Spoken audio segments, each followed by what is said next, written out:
గురుకులాలలో కేజీబీవీలలో అక్కడ ఇక్కడ పిల్లలు చదువుకుంటున్నారు సార్. అనాథ పిల్లలు ఉంటే, తల్లిదండ్రులు లేని పిల్లలు ఉంటే మేము కూడా అక్కడక్కడ చేర్పిస్తున్నాం సార్. ఇప్పుడు సమ్మర్ హాలిడేస్ వస్తాయి సార్, ఎవరి పిల్లల్ని వాళ్ళు తీసుకుపోతారు సార్. ఇప్పుడు అనాథ పిల్లల్ని ఎవరు తీసుకుపోవాలి సార్? ఎటు పోవాలి సార్ ఆ పిల్లలు?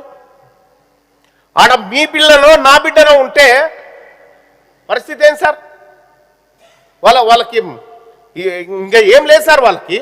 అందుకోసమే ఇంటిగ్రేటెడ్ స్కూల్స్ అని చెప్పి ఏదైతే రాష్ట్ర ప్రభుత్వం అంటా ఉందో సార్, నువ్వు 120లో 118 కట్టుకో, కానీ ఒక ఇంటిగ్రేటెడ్ స్కూల్ని అనాథ బాలికల కోసం, ఒక ఇంటిగ్రేటెడ్ స్కూల్ని అనాథ బాలుర కోసం పెట్టండి సార్. అది పెట్టి వాళ్ళకు ఖచ్చితంగా సమ్మర్ హాలిడేస్ కాకుండా వాళ్ళు ఆ లోకాన్ని మర్చిపెట్టేట్టు చేయాలి సార్. ఆడ ఈయన అంకిరెడ్డిపల్లి దగ్గర ఒక స్కూల్ ఉంటుంది సార్. అందరు పిల్లల్ని తల్లిదండ్రులు తీసుకొని పోతూ ఉంటారు సార్.